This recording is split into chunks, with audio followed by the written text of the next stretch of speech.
Глава 61. Подводные течения. Владыка Костяного Пламени ненадолго задумался, а затем спокойно произнес: тот факт, что этого человека разыскивает вездесущий павильон, говорит о том, что он должен быть довольно грозным культиватором. Даже если его силы будут подавлены в Нижнем Царстве, он, безусловно, не тот, кого могут схватить 2 или 3 существа стадии Великого Вознесения. Не стоит об этом беспокоиться, собрат Даос. Потому, что я слышал, этот человек в настоящее время тяжело ранен и далек от пика своих сил, поэтому он лишь немного сильнее среднего существа стадии Великого Вознесения, ответил Даос Ясный Свет, пренебрежительно махнув рукой. Даже в этом случае все равно слишком рискованно заставлять наши секты в Нижнем Царстве иметь дело с бессмертным. Я думаю, что гораздо безопаснее для нас дождаться, пока он покинет царство духовной сферы, а затем схватить его лично, сказал владыка Костяного Пламени после краткого молчания. Мне кажется, что это то, что не следует откладывать. Тот факт, что вездесущий павильон предлагает такую большую награду за него, указывает на то, что он, должно быть, хранит какую-то тайну. Даже если это не так, награда все равно стоит того, чтобы рискнуть, сказал Даос Ясный Свет голосом, полным соблазна. Владыка Костяного Пламени замолчал, услышав это, и казалось, что он действительно соблазнился предложением. Только после некоторых размышлений он ответил: «Хорошо, я подумаю об этом. Если все действительно так, как ты говоришь, то я рад, что наши две секты будут работать вместе. Что касается конкретных деталей, то мы все установим, как только я вернусь в город Черной воды». «С нетерпением жду этого», — сказал Даос Ясный Свет с улыбкой. Несколько дней спустя, в большом зале в глубине храма Царства Истока. Зал был совершенно пуст, за исключением нефритовой платформы в самом центре, на которой находился телепортационный массив размером более 30 метров. Телепортационный массив гудел и ярко светился ослепительным белым светом.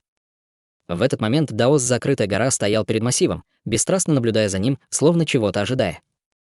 Мгновение спустя белый свет, испускаемый телепортационным массивом, на мгновение вспыхнул, прежде чем уменьшиться, и внутри массива появились круги рун, которые начали испускать ослепительное белое сияние. Как только свет погас, появились две фигуры, одна высокая, а другая низкая. Более низкой из двух фигур был старик в черной мантии с лысиной на голове. Его руки были сжаты за спиной, которая была слегка сгорблена, а макушка его головы даже не доходила до плеча человека рядом с ним. Его лицо было темным, как необработанное железо, и от него исходила чрезвычайно холодная и зловещая аура. Другим мужчиной была изысканная фигура в черной мантии, и это был никто иной, как Дуань Жэньли. «Приветствую вас, собрат Даос Тун, собрат Даос Дуань. Для нашего храма Царства Истока сегодня поистине большая честь принимать вас обоих. Вы оба по-прежнему выглядите так же хорошо, как и всегда. В частности, я чувствую, что собрат Даос Тун добился значительных успехов в своей базе культивирования. Это действительно достойно празднования», — сказал Даос Закрытая Гора с улыбкой, сложив кулак в приветствии. Сгорбленный старик был другим существом стадии Великого Вознесения из секты Небесного Призрака Тун Жэнье. Мало того, что он обладал самой продвинутой базой культивирования в секте Небесного Призрака, он также, возможно, был культиватором номер 1 во всем царстве духовной сферы. Однако у него был очень замкнутый характер, и обычно он всегда находился вдали от секты. Никто точно не знал, где он уединяется. Старик лишь кивнул Даосу Закрытой Горе в знак приветствия, а Дуань Жэньли ответил на приветствие Даоса Закрытой Горы слабой улыбкой. «Давно не виделись, собрат Даос Закрытая Гора. Здесь не место для разговоров, товарищи даосы. Пойдемте в боковой зал», — сказал Даос Закрытая Гора, сделав приглашающий жест рукой, прежде чем повести их за собой. Мгновение спустя они втроем прибыли в боковой зал и заняли свои места. «Где сейчас этот Ханьли, собрат Даос Закрытая Гора?» Сразу же перешел к делу Тун Жэнье, как только сел. Его голос был чрезвычайно грубым и пронзительным, как будто куски ржавого металла скреблись друг от друга, и казалось, что он давно ни с кем не разговаривал. По правде говоря, Ханьли сейчас находится на платформе сбора звезд нашего храма. Он уже здесь полгода, и с момента прибытия он ни на минуту не покидал платформу, ответил Даос Закрытая Гора. Почему такой бессмертный, как он, использует платформу сбора звезд? Знаете ли вы основные причины, собрат Даос Закрытая Гора? Спросил Дуань Жэньли с осторожным выражением лица.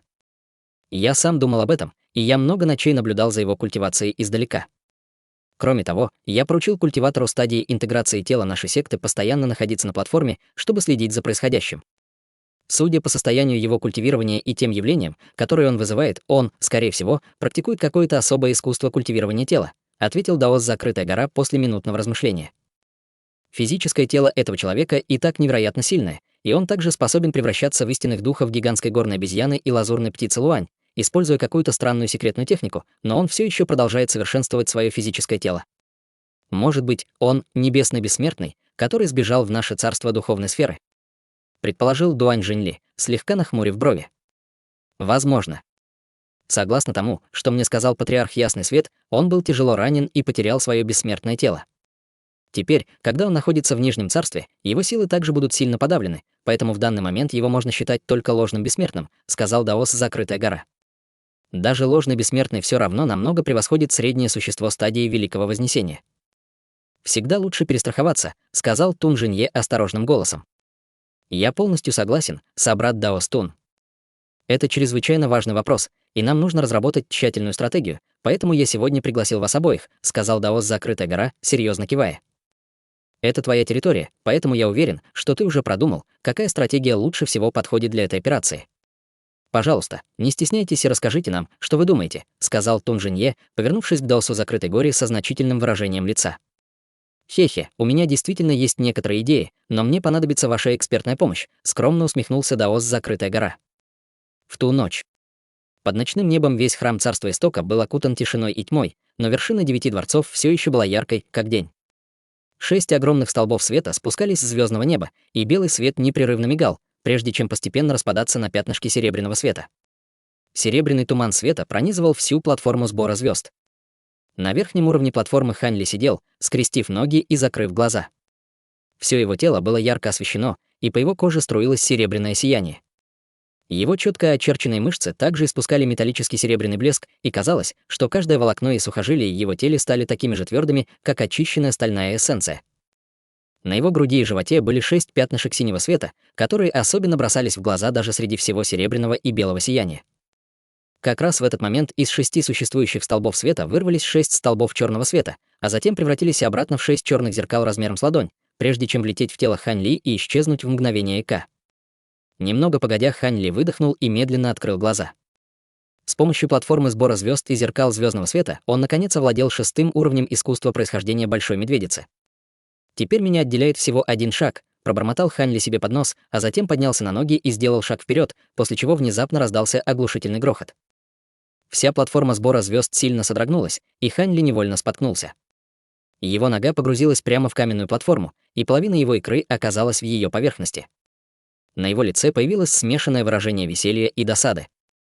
Он не ожидал, насколько сильно его тело было улучшено 6-м уровнем искусства происхождения Большой Медведицы. Он ничего не сделал, кроме как сделал шаг, и его единственная ошибка заключалась в том, что он не смог ступать легко, но вот к чему это привело.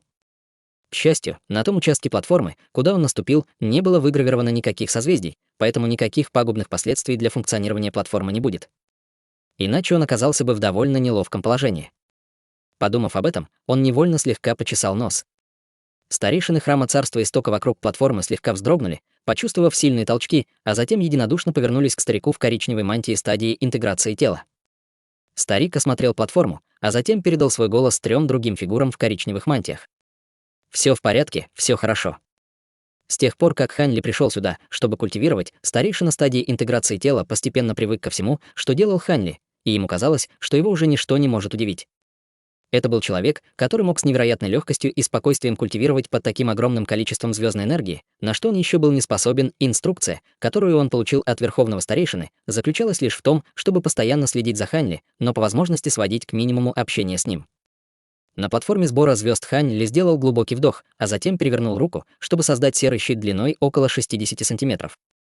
Это был щит, который он подобрал во время буйства в секте Небесного Призрака, и он принадлежал одному из несчастных культиваторов стадии пространственного закаливания, которых он отшвырнул, как мух. Щит был полностью выкован из текучего светового металла, а также в нем было несколько очищенных кристаллов. На поверхности щита было выгравировано множество глубоких рун, и это было явно сокровище довольно высокого уровня. Он влил немного магической силы в щит, и на его поверхности вспыхнул духовный свет. Все усиливающие ограничения внутри щита были активированы, после чего он схватился за обе стороны щита и слегка надавил руками. Духовный свет на поверхности щита мгновенно погас, после чего черный щит был быстро сжат в шар в руках Хань Ли, как будто он был сделан из мягкой глины. Увидев это, в сердце Хань Ли вспыхнул намек на ликование. По его оценкам, его сила и физическая выносливость возросли почти вдвое.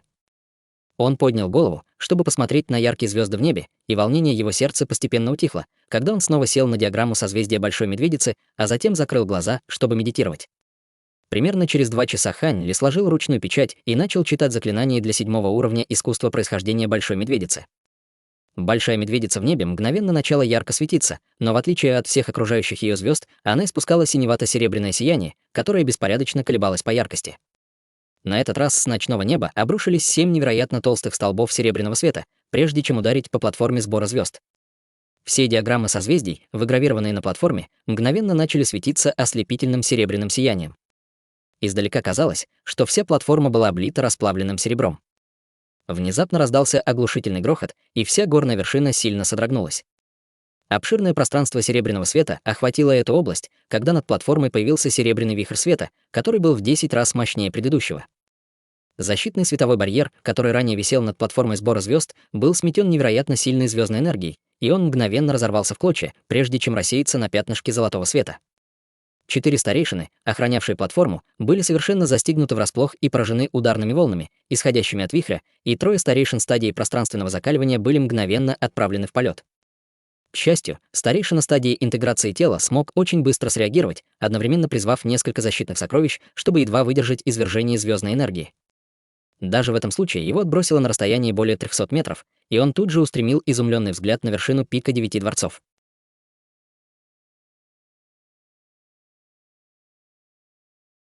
Глава 62. Аномалия. В то же время, на вершине одной из гор в нескольких сотнях километров отсюда стояли 3 фигуры бок о бок. Это были никто иные, как Даос Закрытая гора, Тунжинье и Дуаньжиньли, наблюдавшие издалека за происходящим на пике 9 дворцов. Так вот, что ты предлагаешь? Позволить ему культивировать в твоей секте и стать еще сильнее? Нарушил молчание Дуаньжиньли. Это была моя оплошность. Похоже, он нашел способ залечить свои раны, со вздохом признал Даос Закрытая гора. Мы не можем больше медлить, холодно произнес Тунжинье. Согласен, товарищ Даос Тун. Подготовка была почти завершена, и я хотел обдумать некоторые детали, но, похоже, нам действительно нельзя больше ждать, мрачно сказал Даос Закрытая гора. Мы должны были сделать это давным-давно, холодно фыркнул Дуаньжиньли, сжав кулаки в рукавах. В его глазах загорелся жадный блеск. На следующее утро. Внутри фиолетового бамбукового леса на пике священного огня секты Холодного Пламени скрывался небольшой дворик с черепичной крышей. Сима Цзиньмин стоял перед ароматным столом из сандалового дерева, глядя на метровый портрет, висящий на стене, и с почтительным выражением лица, казалось, докладывал о чем-то. Вспышка света пронеслась по портрету, и из него появилась фигура. Это был никто иной, как патриарх Холодного Пламени. «Итак, ты говоришь, что Хань Ли уже начал практиковать 7-й уровень техники культивации?» — спросил патриарх Холодного Пламени. Судя по описанию явления, которое произошло прошлой ночью, это почти наверняка так. Кто этот человек, патриарх? Такая скорость прогресса для меня совершенно непостижима, ответил Сима Цзиньмин. Я не знаю, кто он, но недавно узнал, что одна крупная организация в Царстве Бессмертных предлагает награду за его поимку. Награда настолько щедра, что даже я немного соблазнился. Обычно Даос Ясный Свет постоянно находится в уединении, но недавно он отправился в город Черной воды, чтобы встретиться с владыкой Костяного Пламени. Похоже, они что-то замышляют через секту Небесного Призрака и храм Царства Истока, неторопливо произнес патриарх Холодного Пламени. Выражение лица Симы Цзиньмина слегка изменилось. В таком случае, может быть, нам тоже. Ты предлагаешь присоединиться к 2 другим сектам, чтобы получить свою долю добычи? Перебил его патриарх Холодного Пламени. Сима Цзиньмин понял, что сболтнул лишнего, и тут же замолчал. Ни Даос Ясный Свет, ни владыка Костяного Пламени не сталкивались с собратом Даосом Хань лицом к лицу, но я сражался с ним, пусть и недолго, и мне ясно, что он определенно необычный человек. Тот факт, что он так быстро овладел 6-м уровнем искусства происхождения Большой Медведицы, лишь подтверждает мои подозрения. Награда очень заманчива, но в ней нет смысла, если ты не доживешь до того, чтобы ей насладиться, многозначительно сказал патриарх Холодного Пламени. Да, патриарх. Поспешно ответил Сима Цзиньмин. В ту же ночь на верхнем уровне платформы сбора звезд. Хань Ли сидел, скрестив ноги, и все его тело было погружено в серебряный вихрь света, образованный 7 столпами серебряного света вокруг него. Огромная звездная энергия непрерывно вливалась в его тело со всех сторон, очищая его изнутри. Его тело было совершенно неподвижно, но в голове он размышлял о некоторых вещах. Явления, вызванные во время культивации искусства происхождения Большой Медведицы, были чрезвычайно зрелищными, а бурная звездная энергия, спускающаяся с небес, полностью разрушила защитное ограничение, которое когда-то окутывало платформу сбора звезд. После того, как 4 старейшин храма Царства Истока отбросило взрывной волной, они больше не появлялись, и Даос Закрытая гора тоже ни разу не наведывался, чтобы узнать, что происходит. Казалось, что наблюдение за ним было слишком слабым.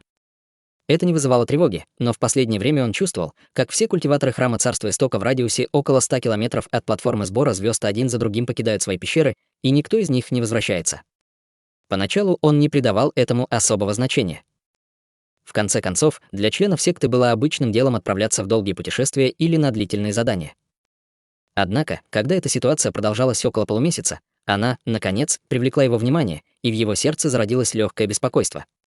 Именно сейчас, по какой-то причине, его охватило чувство тревоги, и в его сердце зародилось предчувствие беды. После краткого размышления Хань Ли решил убрать свое духовное чувство, которое направляло к нему звездную энергию с небес, а затем быстро обследовал всю область в радиусе нескольких сотен километров вокруг себя.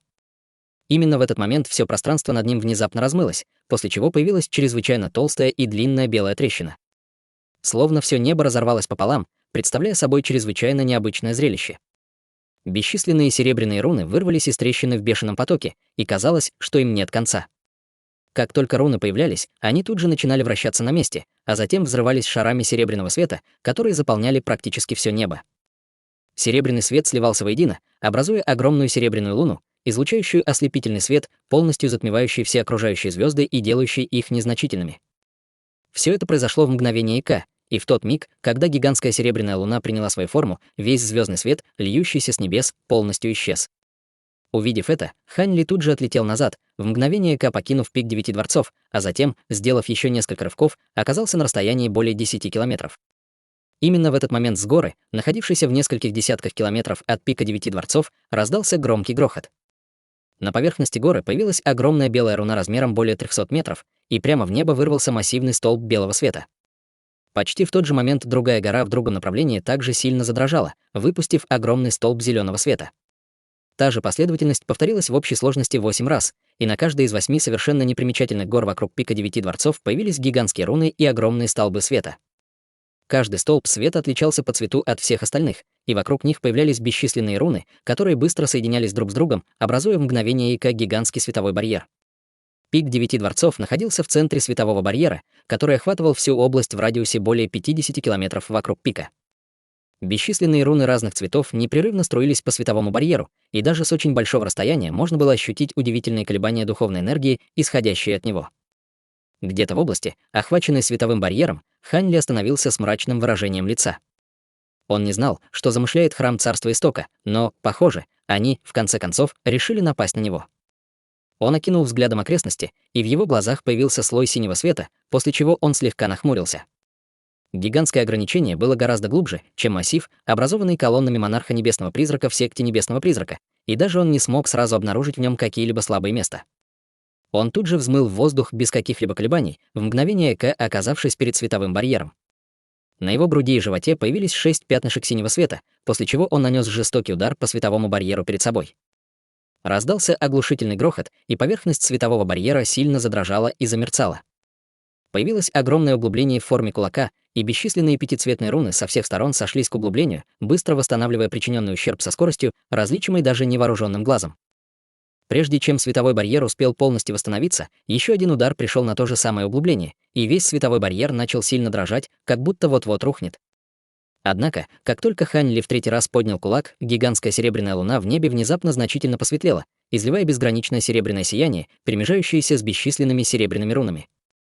Все серебряные руны затем сошлись в одном месте, образовав огромный столб света, который мог охватить область радиусом в десятки километров. Ослепительное серебряное сияние вспыхнуло перед глазами Хань Ли, и в следующее мгновение его зрение восстановилось, но он обнаружил, что находится в совершенно чуждом мире. Это была огромная бесплодная пустыня, и во всех направлениях не было видно ни единого признака жизни. Земля была усеяна серыми камнями, а также несколькими массивными кратерами, которые выглядели так, как будто их оставили астероиды. Густой слой серых облаков висел в небе на очень низкой высоте, создавая впечатление, что они могут рухнуть в любой момент, представляя собой довольно гнетущее и зловещее зрелище. Это еще одно сокровище домена. Пробормотал Хань Ли себе под нос, прежде чем тут же высвободить свое духовное чувство. Однако его духовное чувство не смогло обнаружить ничего, кроме бесплодной земли, серых камней и гигантских кратеров. После минутного размышления он направил свое духовное чувство вверх, к серым облакам. Однако, как только его духовное чувство проникло в серые облака, продвижение стало чрезвычайно трудным. Даже с активированной техникой духовного очищения он с трудом мог проникнуть своим духовным чувством на расстоянии менее 60 метров в облака, где его ждали только еще больше серых облаков. Даже его грозное духовное чувство каким-то образом столкнулось с серьезным препятствием в виде серых облаков. В глазах Хань Ли появился задумчивый взгляд, когда он убрал свое духовное чувство, но как раз когда он собирался исследовать эту область другими способами, серые облака над головой внезапно начали бурлить и яростно вращаться. В следующее мгновение с неба дождем посыпались полосы желтого света, которые падали на землю. Каждая полоса желтого света быстро расширялась, как воздушный шар при приземлении, а затем превращалась в золотую фигуру. Эти фигуры были примерно такого же размера, как и обычный человек с золотой кожей, излучающий золотое сияние. Они были вооружены всевозможным оружием, и хотя внешне они были очень похожи на обычных людей, они были совершенно безжизненными, с деревянными выражениями лиц, как будто это были марионетки. В течение нескольких мгновений в окрестностях появилось около 1000 таких марионеток, окружив Хань Ли со всех сторон. Хань Ли был совершенно застигнут врасплох этим внезапным поворотом событий.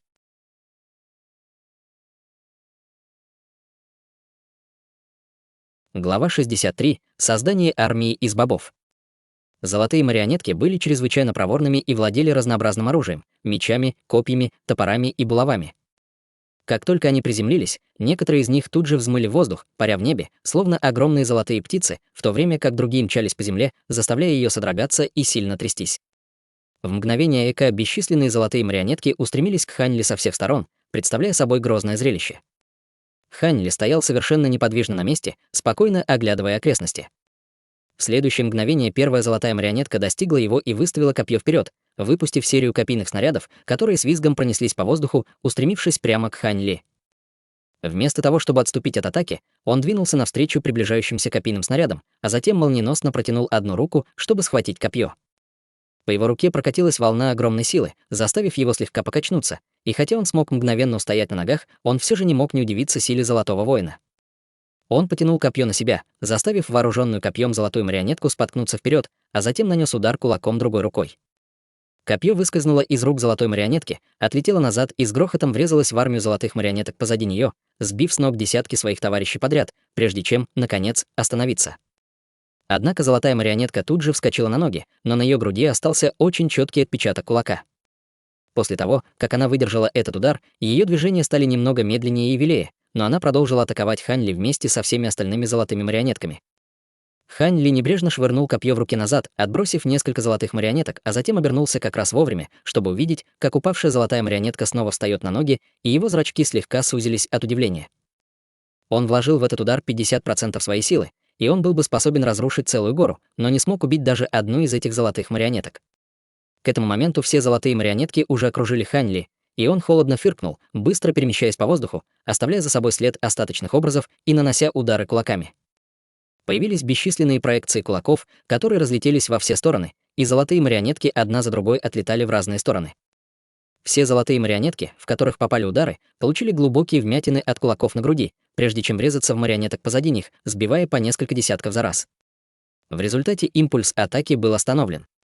Марионетки, отлетевшие в сторону, тут же снова вскочили на ноги, приземлившись на землю, и в глазах Хань Ли появился холодный взгляд, когда он внезапно, подобно призраку, появился перед одной из золотых марионеток, только что взлетевших, а затем нанес еще один удар по вмятине от кулака на ее груди.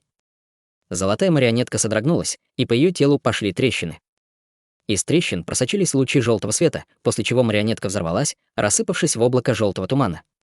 Увидев это, выражение лица Хань Ли немного смягчилось.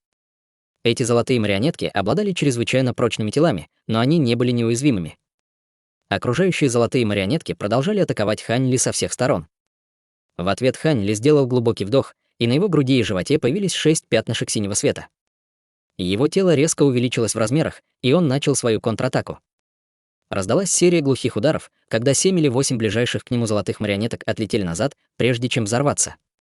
Руки Хань Ли мелькали в воздухе, как размытое пятно, выпуская бесчисленные проекции кулаков, которые разрывались в воздухе под аккомпанемент оглушительных взрывов. Все золотые марионетки в радиусе 60 метров от него отлетели в сторону, прежде чем взорваться облаками желтого тумана. С силой, усиленной искусством происхождения Большой Медведицы, эти золотые марионетки не могли противостоять его кулакам. В царстве бессмертных было огромное чернильно-черное море. Черный туман пронизывал все вокруг, и по поверхности моря непрерывно дули порывы инского ветра, постоянно поднимая огромные волны высотой более 30 метров. В той части моря, где черный туман был наиболее плотным, находился массивный черный город, удивительно устойчиво плывущий по волнам. Город был высотой более 300 метров и размером более 100 километров. Над северными городскими воротами висела табличка с надписью «Город черной воды» большими архаичными иероглифами. Стены города были построены из гигантских прямоугольных черных камней, которые отражали кристальный блеск под редкими лучами солнечного света, которым удавалось пробиться сквозь черный туман. Внутри город выглядел как любой другой город, с реками и сельскохозяйственными угодьями, улицами и домами, всем тем, что можно ожидать увидеть в обычном городе. По городу также бродило множество людей, представляя собой оживленную и шумную картину. Рельеф внутри города не был совершенно ровным и устойчивым. Чем ближе к центру города, тем выше оказываешься, и тем плотнее застройка. В центральной части также находились самые величественные дворцы и павильоны города. На самой высокой точке всего города находился небольшой внутренний городок, который был четко отделен от всех остальных построек Черной рекой. Внутри внутреннего городка находились замысловато построенные павильоны, успокаивающие водоемы с проточной водой, а также серия искусственных гор и ухоженных садов. В центре внутреннего городка находилась просторная платформа, на которой стоял трехэтажный павильон, полностью построенный из дерева с переплетающимися арками и глазурованной желтой черепичной крышей. На крыше красовались прекрасные статуи дракона и феникса, демонстрирующие замечательное мастерство исполнения. На верхнем этаже павильона были открыты все окна, что обеспечивало чрезвычайно широкий обзор. С этой выгодной точки можно было увидеть не только весь внутренний город, но и бескрайнее Черное море за пределами гигантского города. Обстановка внутри павильона была очень простой. В центре стоял квадратный стол, по обе стороны от которого были уложены круглые шелковые футоны. На столе стояла темно-красная медная курильница, из которой торчали несколько палочек горящих благовоний, распространявших ароматный дым по всей комнате. На футоне справа от стола сидел худощавый пожилой мужчина с пурпурной короной из лотоса на голове. В данный момент он держал в руках красивую чашку и осторожно смаковал ее содержимое. Внутри чашки был элегантный зеленый чай, напоминающий полупрозрачный жидкий нефрит, и его аромат был чрезвычайно слабым, несколько заглушаемым ароматом благовоний, но он был чрезвычайно приятен на вкус и богат духовной ци, что доставляло огромное удовольствие от питья. Пожилой мужчина медленно опустил чашку и искренне похвалил: «Этот черный водный духовный чай действительно оправдывает все хорошие отзывы, которые я о нем слышал, собрат Даос Костяное Пламя». Напротив него сидел мужчина в черном одеянии с болезненно-желтым цветом лица, который равнодушным голосом ответил: «Ты слишком добр, товарищ Даос Ясный Свет. Если тебе нравится, можешь взять немного с собой». В прошлом у нас редко возникали какие-либо контакты из-за противостояния наших сект в Нижнем Царстве, но здесь, в Царстве Бессмертных, мы должны стремиться к более тесному сотрудничеству для взаимной выгоды, сказал Даос Ясный Свет с теплой улыбкой. Владыка Костяного Пламени кивнул в ответ: «Если мы сможем захватить этого Ханли, нам, скорее всего, придется работать вместе, чтобы раскрыть потенциальные секреты, которые он хранит. Кстати, о нем удалось ли тебе что-нибудь узнать о его истории и происхождении?» Спросил Даос Ясный Свет с серьезным выражением лица. Владыка Костяного Пламени покачал головой в ответ: «Я провел некоторое расследование по определенным каналам с тех пор, как ты связался со мной в последний раз, но не смог найти никакой полезной информации. А ты сделал какие-нибудь открытия? Боюсь, что мне тоже не удалось собрать никакой полезной информации о нем. Информация, которой готов поделиться вездесущий павильон, очень ограничена. Все, что мы знаем, это то, что клиент очень влиятельная фигура, но на данный момент это все, что мне известно по этому вопросу», вздохнул Даос Ясный Свет. «Теперь меня еще больше интересуют секреты, которые может хранить этот Ханли. Похоже, нам придется тщательно допросить его после того, как мы его захватим», усмехнулся Владыка Костяного Пламени. «Ты кажешься чрезвычайно уверенным, брат Костяное Пламя. Полагаю, ты должен был даровать своим ученикам какие-то могущественные сокровища, верно?» Спросил Даос Ясный Свет. «А ты хочешь сказать, что не сделал то же самое?» Парировал Владыка Костяного Пламени, взглянув на Даоса Ясного Света. Тот в ответ слабо улыбнулся. «Естественно, мне пришлось принять некоторые меры, чтобы обеспечить успех этой операции». Даос Ясный Свет явно не желал разглашать какие-либо конкретные детали, поэтому Владыка Костяного Пламени не стал настаивать. Вместо этого он небрежным голосом сказал: «Некоторое время назад мне удалось случайно вырастить несколько бобов-воинов, и всего полмесяца назад я смог успешно превратить их в даа-воинов. Они идеально подходят для этого дела, поэтому я даровал их своим ученикам. Несмотря на небрежность, с которой было сделано это заявление, Даос Ясный Свет, казалось, был очень удивлен, услышав это. Тебе невероятно повезло, что ты смог вырастить Даа воинов, товарищ Даос Костяное Пламя. Ты мне льстишь, собрат Даос Ясный Свет. Даа воины, которых мне удалось вырастить, это всего лишь золотые Даа воины, тип Даа воинов низшего 3-го класса. Это вряд ли заслуживает похвалы, сказал владыка Костяного Пламени, пренебрежительно взмахнув рукавом, но в его глазах промелькнула едва уловимая гордость. Тем не менее, эти Даа воины будут намного сильнее большинства других сокровищ. С этими Даа воинами на нашей стороне Хань Ли никак не сможет ускользнуть из наших рук, сказал Даос Ясный Свет с явной ноткой зависти в голосе. Владыка Костяного Пламени лишь улыбнулся и ничего не ответил. Внезапно Даосу Ясному Свету пришла в голову мысль, и он сказал: «Кстати, этот Хань Ли технически является приглашенным старейшиной секты Холодного Пламени. Ты не думаешь, что Холодное Пламя будет нам мешать? Если он не хочет, чтобы в царстве духовной сферы осталось только 2 секты, ему будет разумнее не вмешиваться», ответил владыка Костяного Пламени с холодным выражением лица. Даос Ясный Свет кивнул в ответ. Внутри загадочного пространства, над плотным слоем серых облаков, в воздухе парили 3 фигуры. Это были никто иные, как Тун Жинье, Даос Закрытая гора и Дуань Жиньли. В этот момент Дуань Жиньли держал в руках желтую тыкву и читал заклинание. Тыква была размером примерно с половину взрослого человека, и на ее поверхности были круги из мерцающего золотого текста.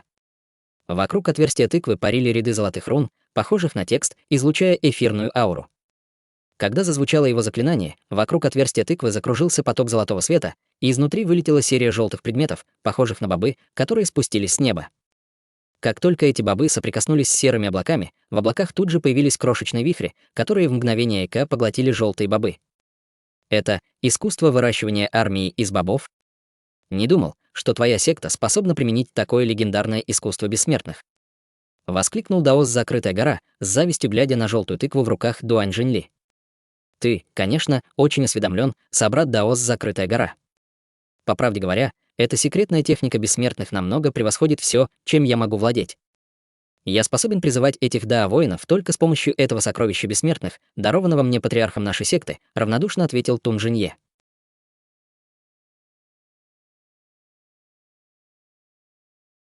Глава 64. Совместные действия.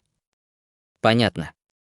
Учитывая, насколько грозно физическое тело Хань Ли, мы не сможем захватить его обычными способами, но если мы сначала измотаем его этими золотыми Даа-воинами, то это, несомненно, значительно облегчит нашу задачу, похвалил Даос Закрытая гора, одобрительно кивнув. Все это благодаря твоему сокровищу домена, что эти золотые Даа-воины могут быть использованы с пользой. Первый шаг нашего плана был успешно реализован, но, скорее всего, нам придется нанести удар вместе, если мы хотим его захватить, размышлял Тун Жинье. В этот момент пение Дуань Жиньли внезапно прекратилось. Пора.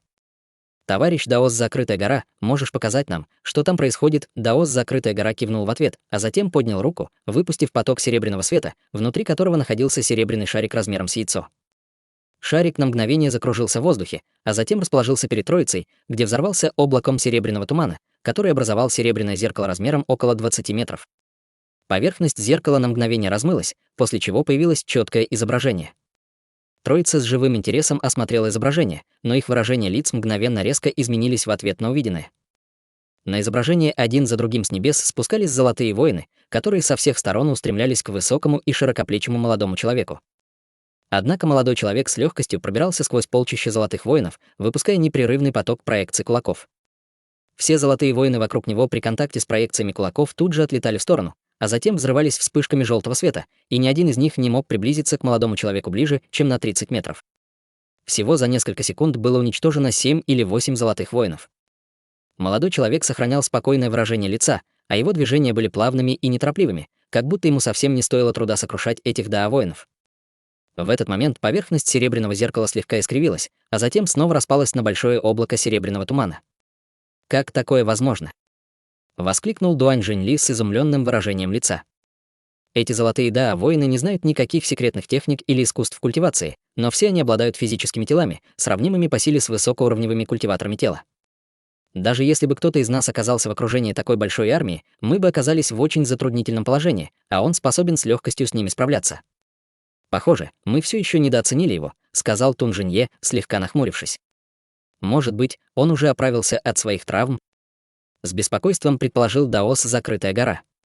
Если бы ему было так легко оправиться от травм, зачем бы он покинул царство бессмертных и пришел в царство духовной сферы? На данный момент у нас нет иного выбора, кроме как идти вперед. Как мы и планировали заранее, мы нападем на него вместе, чтобы закончить это как можно быстрее, холодно произнес Тун Жинье. Внутри домена. Хань Ли отклонился в сторону, чтобы увернуться от атак нескольких золотых воинов одновременно, а затем взмахнул правой рукой, выпустив сразу 7 или 8 проекций кулаков, каждая из которых с безошибочной точностью попала в голову золотому воину. Головы этих 7 или 8 золотых воинов мгновенно взорвались, а их тела отлетели в сторону, прежде чем распасться в облака желтого тумана. Весь процесс был выполнен чрезвычайно чисто и эффективно, и в мгновение ока было уничтожено около 20 золотых воинов. К этому моменту эти золотые воины больше не представляли угрозы для Хань Ли, и он убивал их быстрее, чем они появлялись. Когда большая часть золотых воинов была уничтожена, в глазах Хань Ли вспыхнул синий свет, и он посмотрел на слой серых облаков над головой, пытаясь найти просвет, который он мог бы использовать, чтобы увидеть, что находится там наверху. Внезапно полосы желтого света, льющиеся с небес, резко прекратились. Сразу же после этого определенный участок серых облаков сильно задрожал, после чего образовалась трещина шириной более 30 метров. Из трещины спустились 3 полосы света, а затем исчезли, явив троицу фигур. Хань Ли слегка прищурился, разглядывая троицу, и обнаружил, что, кроме даоса закрытой горы и Дуань Жиньли, там был еще один невысокий пожилой человек в черном одеянии. Похоже, ты объединился с сектой небесного призрака, товарищ даос закрытая гора. Как разочаровывающе, задумчиво произнес Хань Ли с равнодушным выражением лица. Ты не можешь винить меня, собрат даос Хань. Если ты хочешь кого-то винить, то можешь винить только себя за то, что нажил врагов, которым не можешь противостоять. Боюсь, у меня не было выбора в этом вопросе, ответил даос закрытая гора.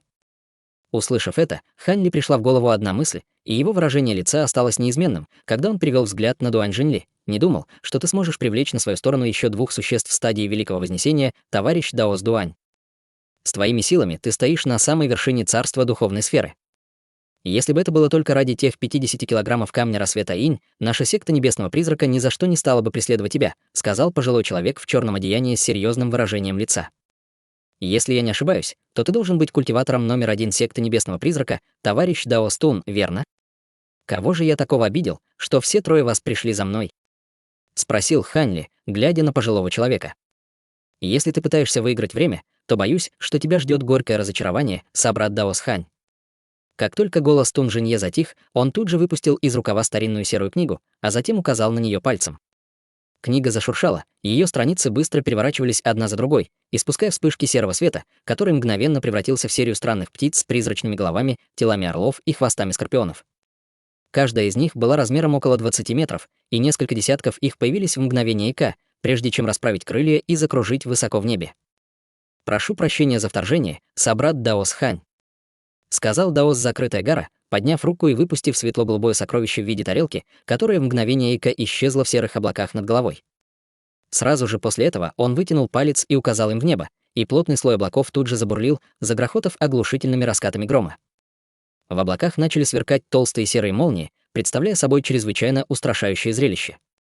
Тем временем Дуань Жиньли читал заклинание, и по поверхности желтой тыквы в его руках заструились золотые руны, когда сотни желтых бобов вылетели из ее отверстия, а затем упали на землю, прежде чем превратиться в еще большее количество золотых воинов.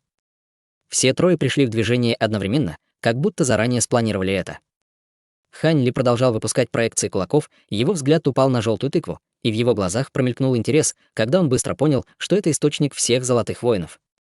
Как только он это осознал, он тут же выпустил шквал проекций кулаков, которые пронеслись по воздуху во всех направлениях, отбросив всех золотых воинов в радиусе 30 метров.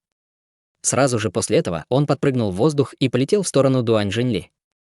Троица культиваторов Великого Вознесения изо всех сил старалась заманить его в этот домен, поэтому у них в рукаве должно быть больше козырей, чем то, что было продемонстрировано здесь. Следовательно, он должен был взять инициативу в свои руки и нанести удар первым. В этот момент те странные птицы в небе закружились, и около дюжины из них спикировали на Хань Ли.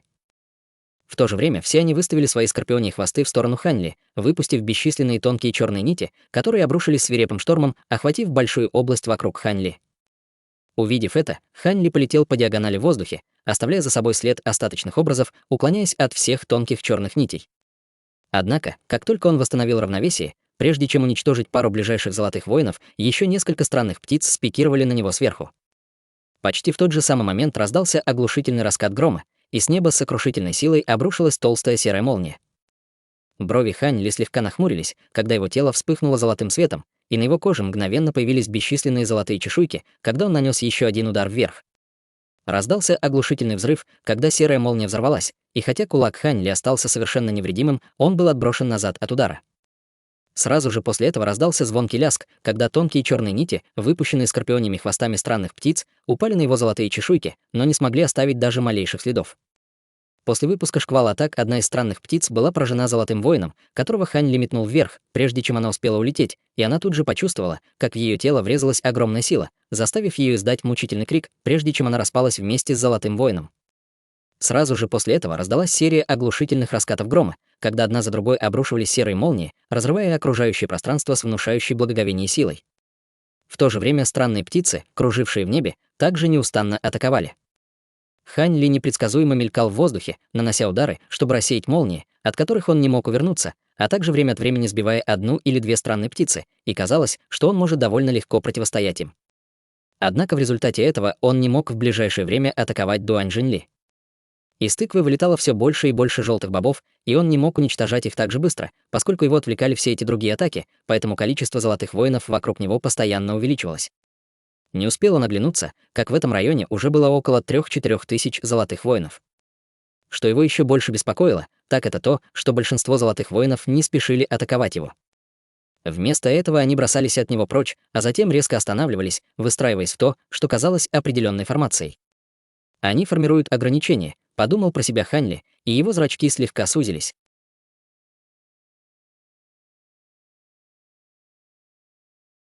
Глава 65. Желтая веревка. Как только эта мысль пришла ему в голову, Хань Ли тут же разжал кулаки, а затем растопырил пальцы, прежде чем поднять ближайшего золотого воина и швырнуть его в сторону других золотых воинов, находившихся дальше. Один из золотых воинов, стоявших неподвижно на месте, получил удар в лоб, и огромная сила удара заставила обоих распасться, вызвав мощную ударную волну, которая опрокинула еще несколько золотых воинов в окрестностях. Хань Ли бродил по окрестностям, повторяя этот процесс, поднимая одного золотого воина за другим, как будто они были неподвижными мишенями, а затем швыряя их в воздух, чтобы ударить по другим золотым воинам, находившимся дальше. Что касается серых молний и атак странных птиц, от которых он не мог увернуться, то он просто игнорировал их и позволял этим атакам поражать свое тело. Всего через несколько секунд тщательная формация золотых воинов была полностью нарушена Хань Ли. Увидев это, выражение лица Тун Жинье слегка помрачнело, и он крикнул: «Мы не можем больше медлить. Давайте покончим с этим». Как только его голос затих, он тут же перевернул руку, чтобы достать ржавый желтый значок, а затем сделал странную печать другой рукой, быстро читая заклинание. На поверхности значка мгновенно появилось ослепительное желтое сияние, и внимание Хань Ли тут же привлекло его. Он не знал, что это за значок, но в тот момент, когда его призвали, в его сердце зародилось предчувствие опасности. Однако, прежде чем он успел что-либо сделать, желтый значок вылетел из рук Тунжэня, а затем превратился во вспышку сверкающего желтого света, появившегося в небе над Хань Ли. Затем значок начал вращаться в воздухе, и вокруг него загорелись круги странных духовных узоров. Внезапно все тысячи золотых воинов, стоявших неподвижно на месте, одновременно подняли руки над головой, а затем скрестили их. Ослепительный желтый свет начал исходить из их тел, а затем быстро сошелся в точке, где были скрещены их руки, прежде чем вырваться в небо. Весь желтый свет соединился в небе, а затем расширился во всех направлениях, образуя желтый световой барьер, который мгновенно охватил область радиусом более 3 километров вокруг Хань Ли. В тот момент, когда над ним появился желтый световой барьер, Хань Ли тут же почувствовал, как на него обрушился невероятный вес, как будто его придавила гигантская гора, и его движения стали заметно медленнее и более вялыми. Из-под земли поднялись клубы желтого тумана, которые переплелись друг с другом, образуя отрезки желтой веревки, которые полетели к нему, словно гнездо духовных змей. Отрезки веревки быстро обвили его тело, в мгновение ока крепко связав его. Не успел он оглянуться, как его талия, руки и ноги были по отдельности крепко привязаны к земле, лишив его возможности двигаться. Увидев это, Хань Ли крепко нахмурился и изо всех сил активировал свое искусство происхождения большой медведицы. 6 пятнышек синего света на его груди и животе значительно посветлели, еще больше усилив его и без того непостижимую силу, когда он яростно изогнул свое тело. Отрезки желтой веревки вокруг него мгновенно натянулись, и самые тонкие из них непрерывно дрожали. Хотя они все еще привязывали его к земле, они уже не могли полностью ограничить его движение.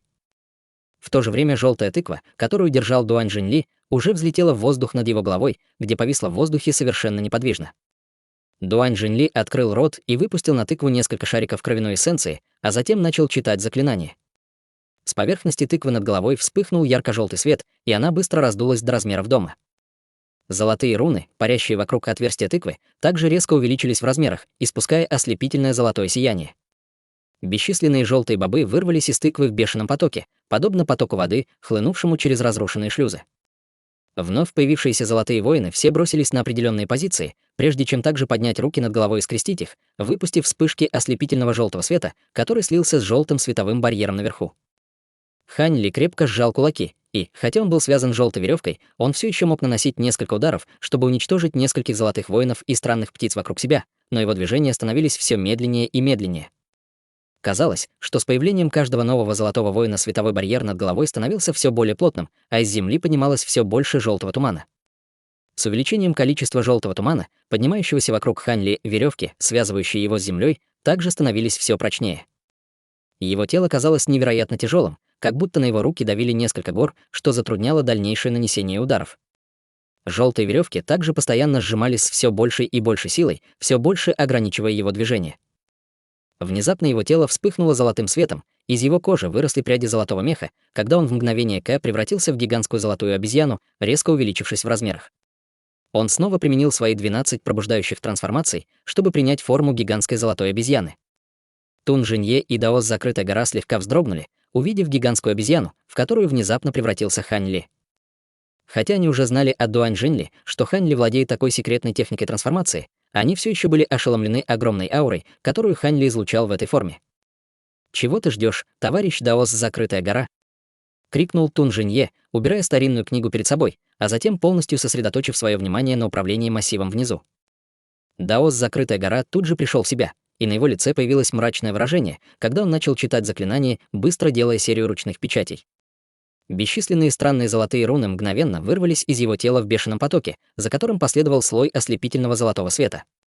К этому моменту количество золотых воинов вокруг Хань Ли уже превысило 10 тысяч. Безграничный желтый туман вырывался из земли, а затем втекал в желтые веревки вокруг Хань Ли, чтобы еще больше укрепить их, и, несмотря на огромную силу гигантской горной обезьяны, веревки не показывали никаких признаков разрыва. Раздался громовой рев ярости, когда из тела гигантской обезьяны донесся треск и хлопки. Все ее мышцы мгновенно вздулись, как воздушные шары, а золотой мех стал твердым, как стальные иглы, прежде чем стать дыбом. После этого тело гигантской обезьяны увеличилось вдвое, достигнув более 90 метров. Однако желтые веревки вокруг ее тела также быстро расширились среди вспышек желтого света, став еще толще и прочнее, так что она все еще была крепко связана, не имея возможности сбежать. В этот момент тело гигантской обезьяны быстро уменьшилось до своего первоначального размера, менее 60 метров, но желтые веревки также уменьшились вместе с ним, отказываясь отпускать его. Как бы гигантская обезьяна не манипулировала своими размерами, желтые веревки всегда успевали за ней, как будто они были сшиты на заказ, делая ее попытки вырваться совершенно бесполезными. Он все еще пытается вырваться. Какое заблуждение! Усмехнулся Дуань Жинли, увидев это. Сейчас самое время, товарищ Даос Закрытая гора. Поторопил Тун Жинье, крепко нахмурившись. Даос Закрытая гора ничего не ответил, но взмахнул рукавом, выпустив поток золотого света, который взлетел в воздух над головой гигантской золотой обезьяны, прежде чем превратиться в старинный лазурный свиток. Даос Закрытая гора указал пальцем на свиток издалека. Из его пальца мгновенно вырвался луч золотого сияния, прежде чем влететь в свиток. Свиток вспыхнул лазурным светом и тут же развернулся в воздухе. На поверхности свитка появилось ослепительное золотое сияние, после чего из него вылетела золотая проекция зарождающейся души размером около 15-16 сантиметров. Зарождающаяся душа имела вид пожилого человека, одетого в охряную даосскую робу и пурпурную корону из лотоса, и была очень похожа на даоса Ясного Света из храма Царства Истока. В то же время Даос Закрытая гора начал читать заклинание, и из уже развернутого свитка непрерывно исходил золотой свет, когда из него вылетали древние золотые руны, которые затем вливались в проекцию зарождающейся души. Зарождающаяся душа мгновенно окуталась золотым светом и постепенно удлинилась, превратившись в гигантский золотой меч длиной более 30 метров. На лезвии меча были выгравированы бесчисленные своеобразные золотые руны, а вокруг меча вращались круги рун, испуская ужасающие колебания. Тун Жинье и Дуань Жинли невольно обменялись взглядами в тот момент, когда появился гигантский золотой меч, и оба увидели в глазах друг друга собственное изумление. Гигантская золотая обезьяна тут же подняла голову, чтобы посмотреть на огромный меч над головой, и крепко сжала кулаки, когда на ее груди и животе появились 6 огромных пятен синего света. Мышцы на ее руках вздулись, когда она попыталась изо всех сил поднять их, чтобы противостоять гигантскому мечу наверху. Однако золотые веревки вокруг ее рук мгновенно засияли ярким светом, прежде чем приложить еще большую удерживающую силу. Несмотря на это, они все еще не смогли полностью связать ее, и она смогла медленно подтянуть руки к груди. «Быстрее!» — крикнул Дуань Жиньли взволнованным голосом. Лицо Тун Жинье было слегка бледным, а его пальцы двигались с невероятной скоростью, выпуская одну за другой печати заклинаний.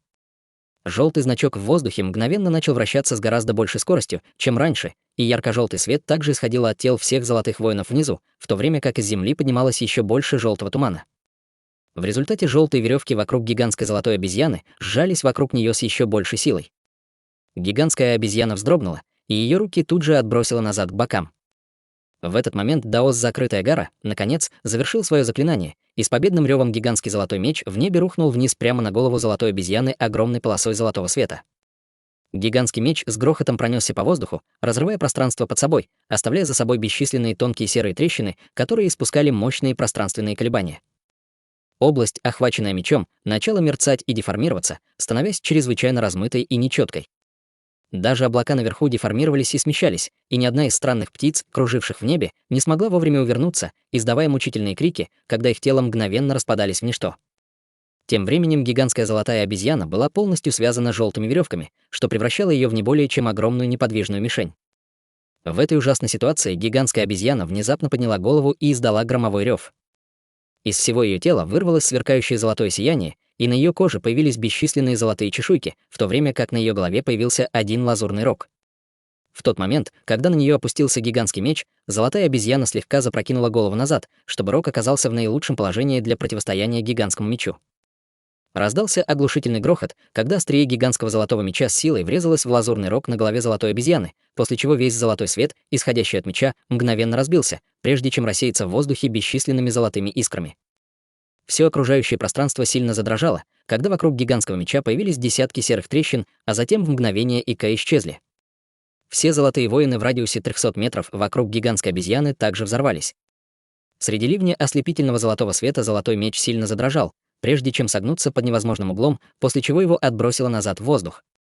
Что касается гигантской золотой обезьяны, то она лишь слегка вздрогнула, прежде чем вернуться к своей первоначальной форме, и, казалось, была совершенно невредима. «Невозможно!» — воскликнул даос «Закрытая гора» изумленным голосом.